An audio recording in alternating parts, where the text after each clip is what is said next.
Malam yang gelap dan angin bertiup dingin di sekitar sebuah desa terpencil. Di desa itu, sudah cukup legenda horor yang menakutkan tentang penasaran arwah yang berkeliaran di malam hari. Seorang pemuda bernama Rian telah mendengar cerita-cerita itu. Namun dia tidak percaya dengan hal-hal supranatural.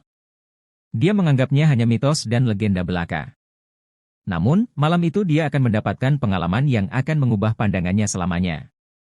Rian berjalan sendirian melewati jalan yang sunyi menuju rumah neneknya.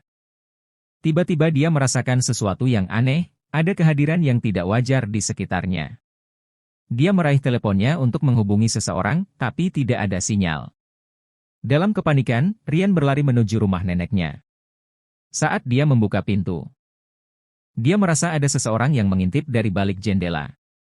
Hati Rian berdegup kencang, tetapi dia mencoba untuk tetap tenang. Di dalam rumah, ketika dia berjalan menuju kamarnya, terdengar suara langkah kaki di belakangnya.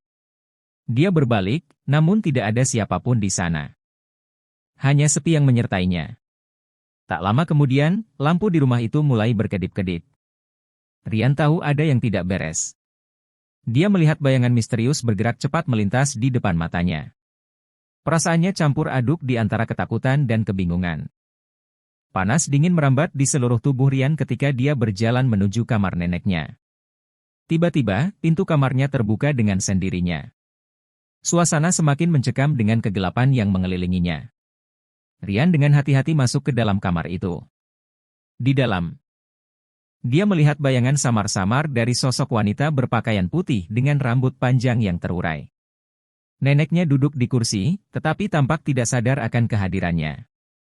Dengan nafas tersengal-sengal, Rian berusaha berkomunikasi dengan neneknya.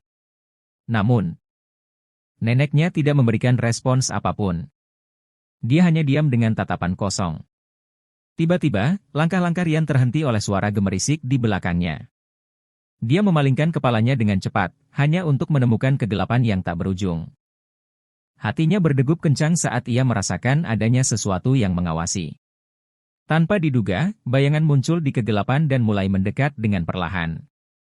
Lampu jalan yang mati membuat suasana semakin menyeramkan. Rian berusaha tetap tenang, meskipun ketakutan telah melanda dirinya. Dia mencoba mengingat semua cerita yang pernah ia dengar tentang arwah penasaran. Dalam hati, ia berjanji untuk tidak mengganggu atau membahayakan siapapun dalam dunia supranatural. Namun, arwah itu merasa terusik dan marah. Cahaya samar-samar menyinari wajah Rian, menunjukkan ekspresi kemarahan yang sangat mengerikan. Arwah itu bergumam dengan suara serak, "Kau telah memasuki wilayahku, dan kini kau akan merasakan pembalasanku." Dalam kepanikan, Rian berusaha untuk melarikan diri. Namun langkahnya terasa berat dan ruang di sekitarnya terasa seperti labirin yang tak berujung. Suara seram dan angin dingin semakin dekat, membuatnya semakin terjebak dalam teror arwah penasaran. Lalu, tanpa disangka, suara lembut terdengar di telinga Rian. Sebuah bisikan yang mengatakan, "Berhentilah dan mintalah maaf. Hanya dengan menghormati kehadiranku, kau bisa keluar dari sini dengan selamat." Rian menurutinya dan dengan hati yang tulus, ia memohon maaf kepada arwah penasaran. Dengan ajaib, langkah-langkahnya menjadi lebih ringan dan ia pun mendapati dirinya berada di luar ruangan yang gelap itu. Namun, peristiwa malam itu tetap meninggalkan jejak dalam hati Rian. Dia telah belajar untuk menghormati alam supranatural dan menghargai keberadaannya. Dan sejak itu, dia tidak pernah lagi meremehkan kekuatan dan pembalasan arwah penasaran.